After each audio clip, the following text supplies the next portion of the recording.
জানাচ্ছিলাম mercantile bank সংবাদ শিরোনাম দিনের গুরুত্বপূর্ণ সংবাদ, পাশাপাশি বিশেষ প্রতিবেদন, আর সেই সাথে থাকছে কিছু সংবাদের পরিপ্রেক্ষিতে বিশেষজ্ঞ মতামত।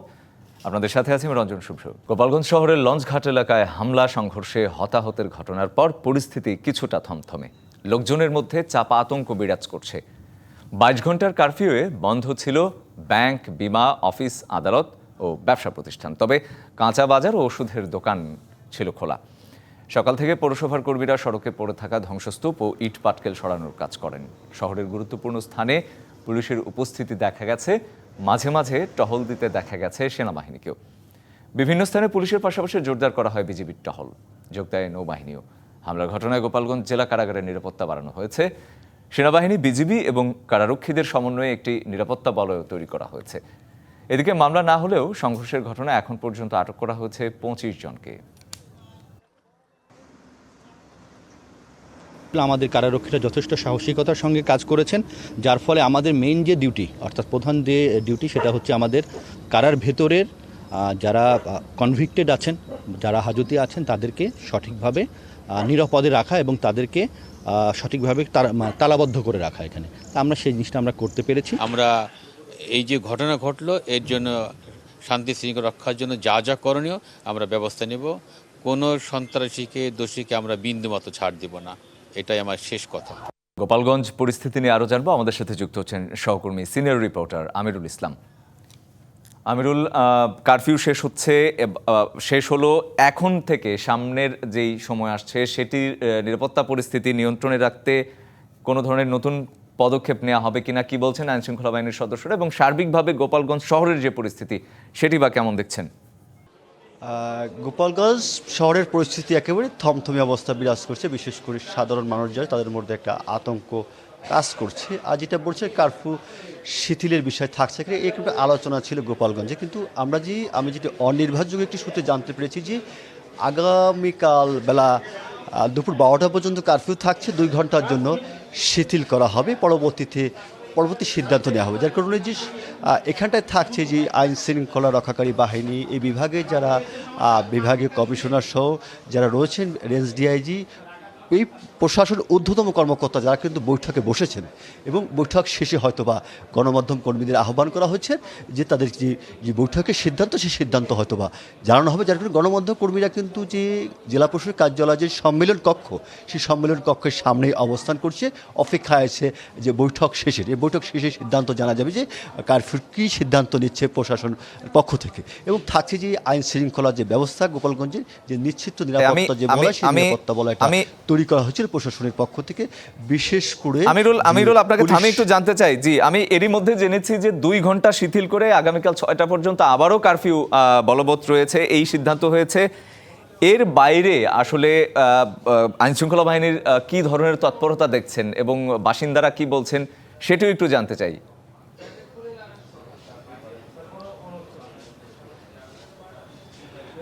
আইন শৃঙ্খলার যে তৎপরতা, সেটা হচ্ছে কি যে বিশেষ করে যে নগরের যে জেলার যে গুরুত্বপূর্ণ স্থানগুলো ছিল, সেইগুলোতে যে আইন রক্ষাকারী বাহিনী অবস্থান করেছে, অনুরূপভাবে যে সেনা সদস্যরা, বিজিবি সদস্যরা, নৌবাহিনীর সদস্যরা, তারা কিন্তু টহল ছিলেন চোখে পড়ার মতন, এবং র্যাব সদস্য টহল দিয়েছেন, যার কারণে যে আইন শৃঙ্খলার যে নিরাপত্তা ব্যবস্থা সেটা কিন্তু জোরদার করেছে। আর স্থানীয়দের মাঝে যে একটা আতঙ্ক দেখছে, বিশেষ করে সেই আতঙ্কটা হচ্ছে কি যে গ্রেপ্তার আতঙ্ক, যে গতকালকে যে ঘটনা, সেই ঘটনায় যে গ্রেপ্তার হওয়ার আতঙ্ক বিরাজ করছে। আর খেটে খাওয়া মানুষ যারা আছে, তারা কিন্তু বলছে যে এই উদ্বুদ্ধ পরিস্থিতিতে তাদেরকে সামাল দিতে মাঠে নামতে হচ্ছে, কিন্তু সেই মাঠে নেমে যে শ্রম বিক্রির জন্য, সেই শ্রম কিন্তু যথাযথভাবে বিক্রি করতে পারছে না। তবে যে সকল অফিস আদালত বন্ধ থাকলেও যে জরুরি সেবায় নিয়োজিত যে সেবাগুলো, সেগুলো কিন্তু কারফিউর আওতামুক্ত ছিল বা সেবাগুলো চালু ছিল, যার কারণে যে মানুষের মাঝে যে একটা উদ্বেগ, উৎকণ্ঠা রয়েছে যে কারফিউকে কেন্দ্র করে, যে কারফিউ যে শিথিল করা হবে নাকি কত সময় শিথিল করা হবে না, এটা আরও সময় বৃদ্ধি করা, এটা ছিল যে আসলে সাধারণ মানুষের জানার বিষয় ছিল। এবং আইন শৃঙ্খলা কোন দিকে যাচ্ছে, কখন নাগাদ নিয়ন্ত্রণে আসবে, কখন নাগাদ এই যে চাপা উত্তেজনা, সেই উত্তেজনা স্বাভাবিক অবস্থা, এটা কিন্তু সাধারণ মানুষের মাঝে দেখেছি উদ্বেগ, উৎকণ্ঠার ছিল। আমিরুল, আটকের আতঙ্ক যেটি আপনি বলছিলেন, সেই সেই সেই ব্যাপারে একটু যদি জানতে চাই যে আমরা এখন পর্যন্ত জানি মামলা না হলেও 25 জনকে আটক করা হয়েছে, এর বাইরে এখন পর্যন্ত আরও কাউকে আটক করা হয়েছে কিনা সেই ব্যাপারে কিছু জানতে পেরেছেন কি?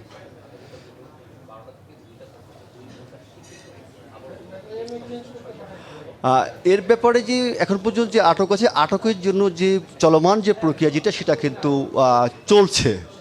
বিশেষ করে এই যে ঘটনা উদ্ঘাটন, কারা এর সঙ্গে জড়িত ছিল, যে কারা সম্পৃক্ত ছিল, যে ভিডিও ফুটেজ যারা, সেইগুলো পর্যালোচনা করে এদেরকে আটকের আওতায় এনে তদন্ত কার্যক্রম এগিয়ে নেওয়া বা রহস্য উদ্ঘাটন করা, সম্পৃক্ত ছিল কী ধরনের ব্যবহার করা আছে, বস্তুগত যে সাক্ষ্য সেইগুলো সংগ্রহের জন্য, এবং ব্যক্তিকে সাক্ষ্য এবং অপরাধী যারা রয়েছেন তাদের যাতে এখান থেকে যাতে সরে না যেতে পারে, পালিয়ে না যেতে পারে, সেই জন্য কিন্তু যে পুলিশের যে তৎপরতা, সেই তৎপরতা কিন্তু দেখেছি। আমিরুল, আপনাকে ধন্যবাদ। গোপালগঞ্জে সহিংসতার ঘটনা তদন্তে 3 সদস্যের কমিটি গঠন করেছে অন্তর্বর্তী সরকার।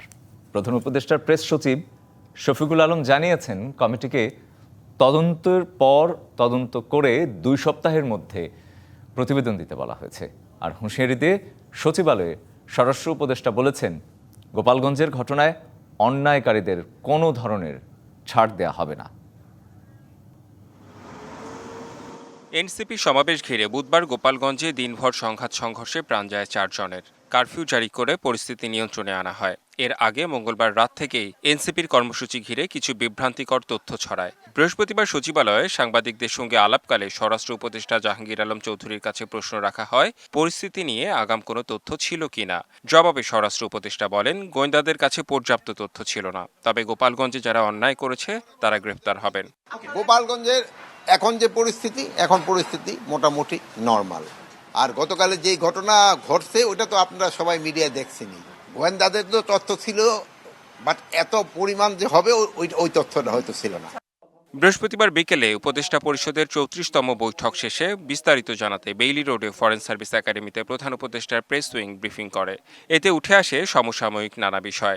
গোপালগঞ্জে সহিংসতা নিয়ে প্রধান উপদেষ্টার প্রেস সচিব বলেন, সহিংসতা ও প্রাণহানির ঘটনা তদন্তে গঠিত কমিটিকে 2 সপ্তাহের মধ্যে প্রধান উপদেষ্টার কার্যালয়ে প্রতিবেদন দেওয়ার নির্দেশ দেওয়া হয়েছে।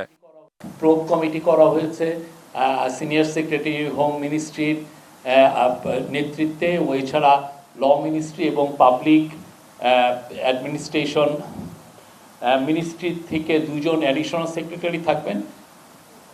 এরা 3 জন 14 দিন তাদেরকে দেওয়া হয়েছে ইনভেস্টিগেট করে তাদের রিপোর্টটা চিফ অ্যাডভাইজারের অফিসে সাবমিট করবেন। প্রেস সচিব আরও বলেন, নির্বাচনের তফসিল ঘোষণার আগ পর্যন্ত বয়স 18 বছর পূর্ণ হলে ভোটার হওয়া যাবে।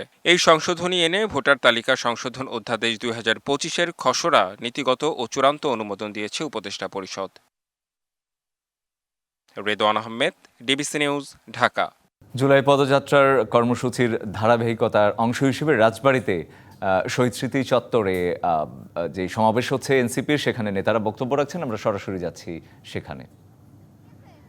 এটা তো একটা সন্ত্রাসী সংগঠন অবশ্যই, কিন্তু তার থেকেও বড় বিষয় এটা একটা ফ্যাসিস্ট মতাদর্শ। এই আদর্শকেও পরাস্ত করতে হবে।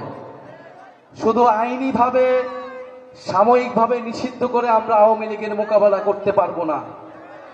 আওয়ামী লীগকে আমাদের আইনিভাবে, রাজনৈতিকভাবে, সাংস্কৃতিকভাবে, বুদ্ধিভিত্তিকভাবে মোকাবেলা করতে হবে। ফলে আমরা আমাদের শত্রু চিহ্নিত করেছি মুজিববাদ। এই মুজিববাদী আদর্শ আওয়ামী লীগের গোড়া। বাংলাদেশকে বিভাজিত করেছে, বাংলাদেশের মানুষদেরকে হত্যা করেছে, গুম খুন সবকিছু জায়েজ করেছে এই মুজিববাদী আদর্শের মাধ্যমে। আমরা এটাও বলেছি, মুজিববাদ আর মুক্তিযুদ্ধ কিন্তু এক জিনিস না। ফলে আমাদের এই মুজিববাদীদের হাত থেকে আমাদের মুক্তিযুদ্ধকেও রক্ষা করতে হবে, বাংলাদেশের জনগণকে রক্ষা করতে হবে, ভবিষ্যৎ প্রজন্মকে রক্ষা করতে হবে। যারা বাংলাদেশকে দিল্লির হাতে তুলে দিয়েছিল, বাংলাদেশকে তাবেদারি রাষ্ট্রে পরিণত করেছিল, তাদের হাত থেকে রক্ষা করে সার্বভৌম বাংলাদেশ প্রতিষ্ঠা করতে হবে। সেই লড়াই আমরা জানি, রাজবাড়ীবাসীকে আমরা পাশে পাবো।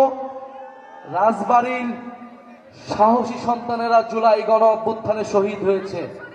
সেই শহীদদের আদর্শকে, আকাঙ্ক্ষাকে আমরা ধারণ করি, আমরা জানি আমাদেরকে কেউ পরাজিত করতে পারবে না, আমরা জানি আমাদের শত্রু মিত্রকে, আমাদের লক্ষ্য কি। প্রিয় রাজবাড়ীবাসী কি জানে তাদের লক্ষ্য কি? আমরা কি জানি আমাদের লক্ষ্য কি? আমরা জানি আমাদের লক্ষ্য নতুন বাংলাদেশ বিনির্মাণ করা। সেই লড়াইয়ের আহ্বান জানাচ্ছি। 3 আগস্ট আমরা শহীদ মিনারে জড়ো হচ্ছি। রাজবাড়ীবাসীকে আহ্বান জানাচ্ছি, আজকে 17 জুলাই, সময়ের স্বল্পতার কারণে আমাদের সংগ্রামী সদস্য সচিব আক্তার হোসেন কথা বলে নেই। আজকের এই দিনে আক্তার হোসেন গ্রেফতার হয়েছিলেন ঢাকা বিশ্ববিদ্যালয়ের এই গণ অভ্যুত্থানের বৈষম্য বিরোধী ছাত্র আন্দোলনের প্রথম রাজবন্দী হিসেবে প্রথম কারাবরণ করেছিলেন এই আক্তার হোসেন। তার কারাবরণের মাধ্যমে আমরা অনুপ্রাণিত হয়েছিলাম, এই গণ অভ্যুত্থানে আমাদেরকে সাহস জুগিয়েছিল রাজপথে নামার। ফলে আক্তার হোসেনকে আমরা সশস্ত্র সালাম জানাই আজকের এই দিনে, আজকের এই দিনকে স্মরণ করে। প্রিয় রাজবাড়ীবাসী, আপনাদের সামনে দেখা হবে, আপনাদের সন্তানরা সংগ্রাম করছে, লড়াই করছে।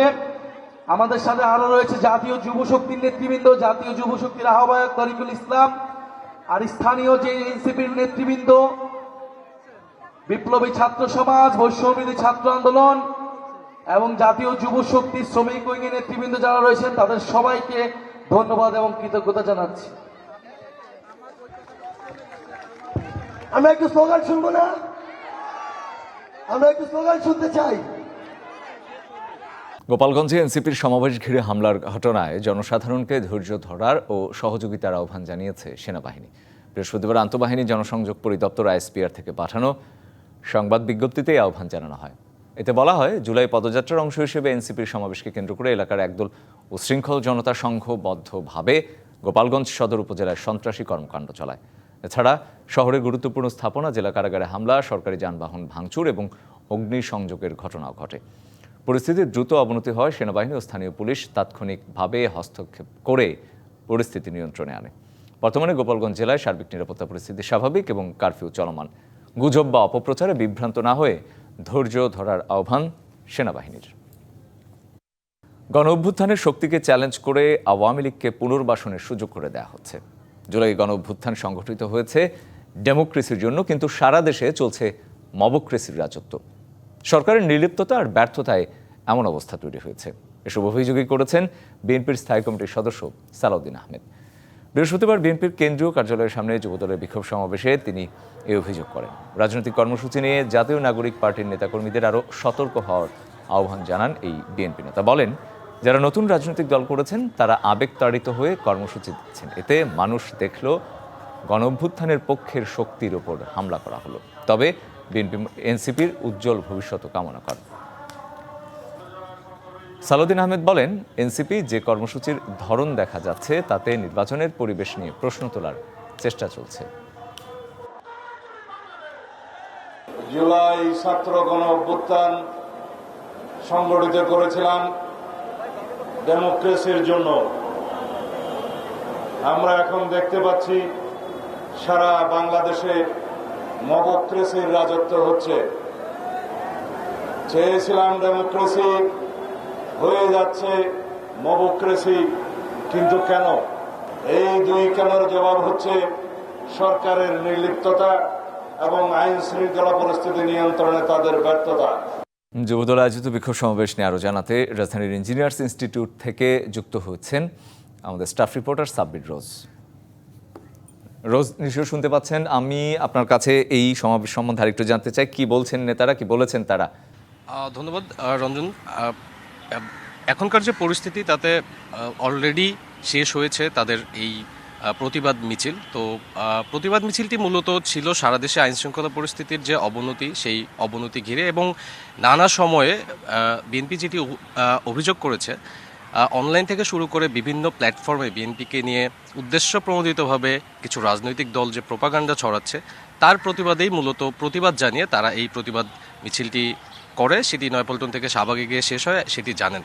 তো বিএনপির নেতাকর্মীরা যেটি বলছে যে গণঅভ্যুত্থানের যে লক্ষ্য ছিল বা সেই সময় যে যুগপৎ আন্দোলনের যে সবার মধ্যে যে ঐক্য ছিল, সেই ঐক্য বিনষ্টের চেষ্টাও চলছে।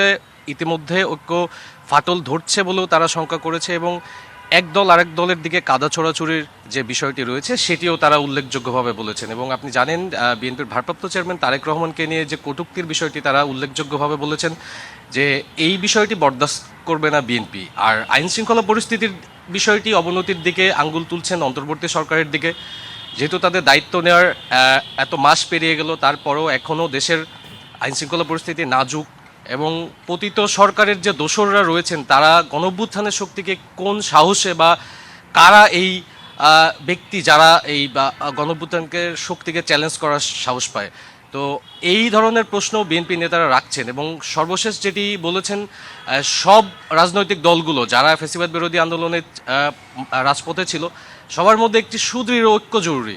যদি সুদৃঢ় ঐক্য না হয় তাহলে আগামী নির্বাচনের যে সুপথ রয়েছে সেটি বাধাগ্রস্ত হবে। এবং তারা আরও একটি বড় অভিযোগ যেটি করেছেন যে কিছু রাজনৈতিক দলের কর্মকাণ্ড নিয়ে তারা ব্যাপক সমালোচনা করেছেন। ইতিমধ্যে আপনি জানেন গোপালগঞ্জ সহ সারা দেশের নানা জায়গায় যে বিষয়গুলো হয়েছে সেই বিষয়ে কে ইস্যু করে যেন নির্বাচন বানচালের কোনো ষড়যন্ত্র না হয় এবং ফেব্রুয়ারিতে নির্বাচন দিতে অন্তর্বর্তী সরকারের প্রতি আহ্বান জানিয়েছেন যে নির্বাচন কমিশনকে যেন সুনির্দিষ্ট তারা নির্দেশনা দেন এবং তা যেন জাতির সামনে প্রকাশ করা হয়। এবং এই মোটা দাগে এই ধরনের বিষয়গুলোই তারা জানিয়েছেন। রঞ্জন, একদম পরিষ্কার। রোজ, আপনাকে ধন্যবাদ আমাদের সাথে যুক্ত হওয়ার জন্য।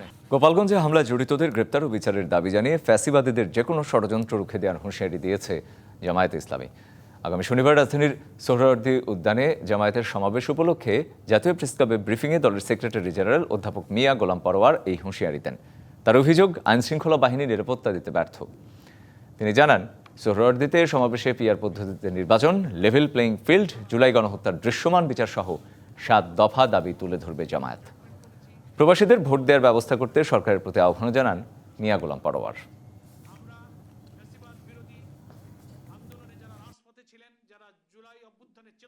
পুলিশ প্রশাসন বা যারা সেখানে উপস্থিত ছিলেন ল অ্যান্ড অর্ডার সিচুয়েশনকে দেখার জন্য তারা কিন্তু কাঙ্ক্ষিত মানে যথার্থ ভূমিকা কিন্তু পালন করতে পারেনি। ফ্যাসিবাদ বিরোধী আন্দোলনে যারা রাজপথে ছিলেন, যারা জুলাই অভ্যুত্থানের চেতনা লালন করেন, তাদের উপর এই জাতীয় যে কোনো ফ্যাসিবাদী হামলাকে রুখে দেওয়ার জন্য জামাত ইসলামী দৃঢ় প্রতিজ্ঞ আছে। নির্বাচিত সংবাদ থেকে আরেকটা বিরতি নিচ্ছি, সঙ্গে থাকুন। স্বাগত আরেকবার ডিবিসি নির্বাচিত সংবাদের সাথে আছে রঞ্জন শুভ্র। পার্লামেন্টের সংখ্যাগরিষ্ঠতা হারিয়েছে ইসরায়েলের বেনিয়ামিন নেতানিয়াহু সরকার। গুরুত্বপূর্ণ জোট সঙ্গী কট্টর ডানপন্থী দল ইউটিজির এরপর এবার পদত্যাগ করল শাস পার্টি। পদত্যাগ করলেও সরকার পতনে কাজ করবে না বলে জানান জোট নেতারা। একটা নির্দিষ্ট সময় পর্যন্ত সেনাবাহিনীতে দায়িত্ব পালন করা ইসরায়েলের সব নাগরিকদের জন্য বাধ্যতামূলক, যদিও এই আইনের আওতার বাইরে ছিল ইসরায়েলের ধর্মীয় শিক্ষার্থীরা।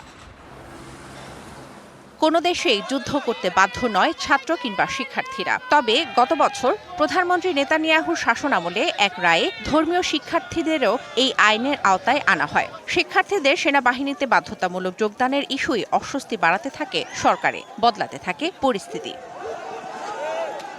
এর জেরেই দেশটির অন্যতম কট্টর ডানপন্থী এবং নেতানিয়াহু সরকারের গুরুত্বপূর্ণ জোট ইউনাইটেড তোরা জুডাইজম ইউটিজে গেল সোমবার সরকার থেকে পদত্যাগ করে।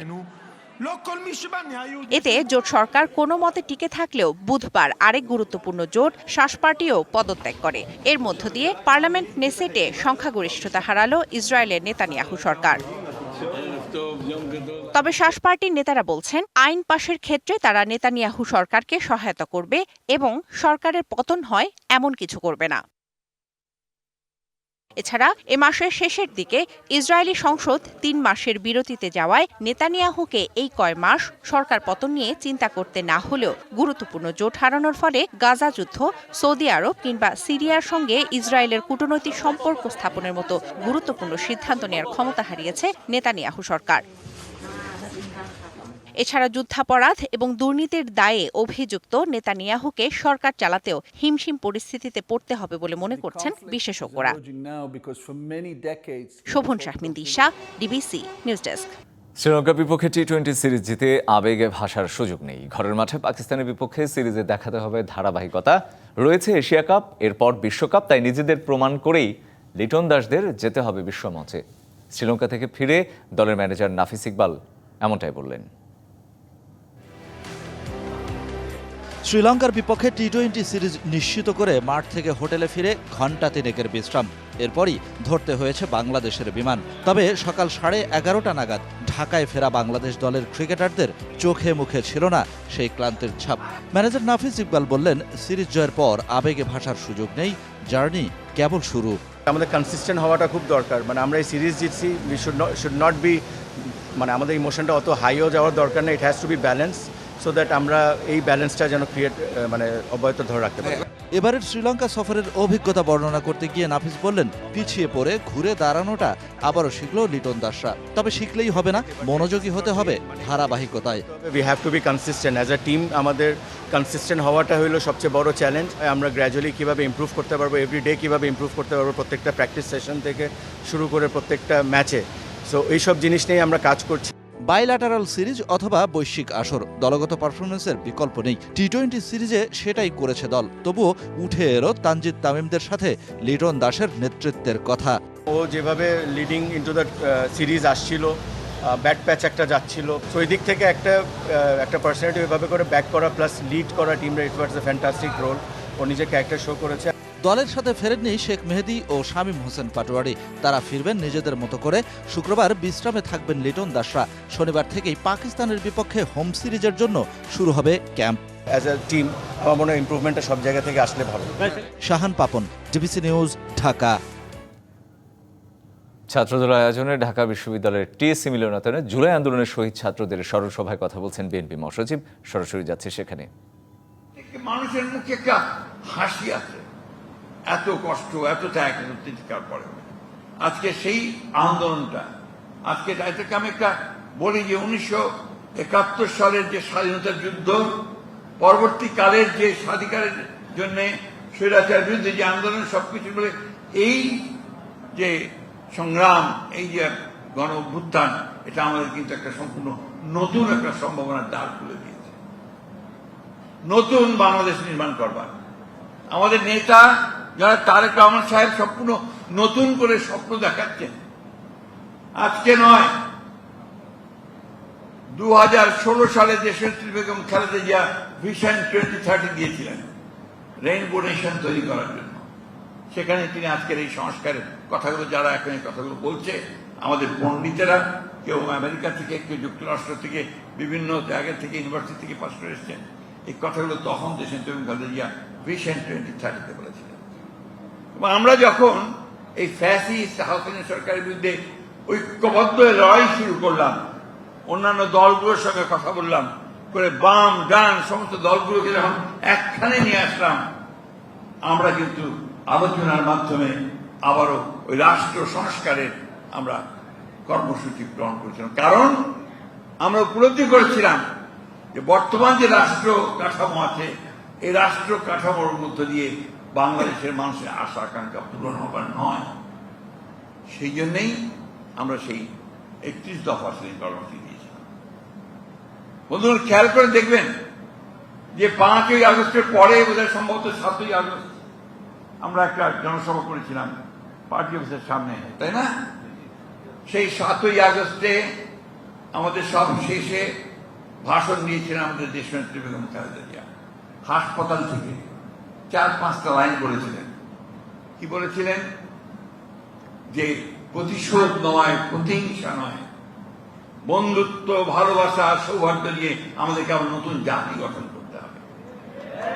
আমাদের নেতা তারেক রহমান সাহেব ওই একই কথা বারবার বলেছেন যে আসুন আমরা ভুলে যাই, আমরা নতুন করে আবার স্বপ্ন দেখি এবং সেই স্বপ্নকে বাস্তবায়িত করি, একটা সত্যিকার থেকে সমৃদ্ধ বাংলাদেশ গঠন করবার। বলেই থেমে থাকেননি, তিনি প্রতিনিয়ত কাজ করছেন যে কিভাবে বাংলাদেশের এই একদম ফোকলা হয়ে যাওয়া অর্থনীতি, চুরি ডাকাতি করে, লুটপাট করে যাকে শেষ করে দেওয়া হয়েছে, তাকে কি করে টেনে তোলা যায়। তিনি প্রতিদিন কথা বলছেন অর্থনীতিবিদদের সঙ্গে, দেশের বাইরের যারা প্রখ্যাত অর্থনীতিবিদ আছেন তাদের সঙ্গে তিনি কথা বলছেন। কি করে গ্রামের আমার সেই খেটে খাওয়া মানুষগুলোকে মুখে একটু হাসি ফোটানো যায়, তার জন্য সেচের ব্যবস্থা, বীজের ব্যবস্থা, পানির ব্যবস্থা কি করা যায়, তার জন্য তিনি কাজ শুরু করেছেন।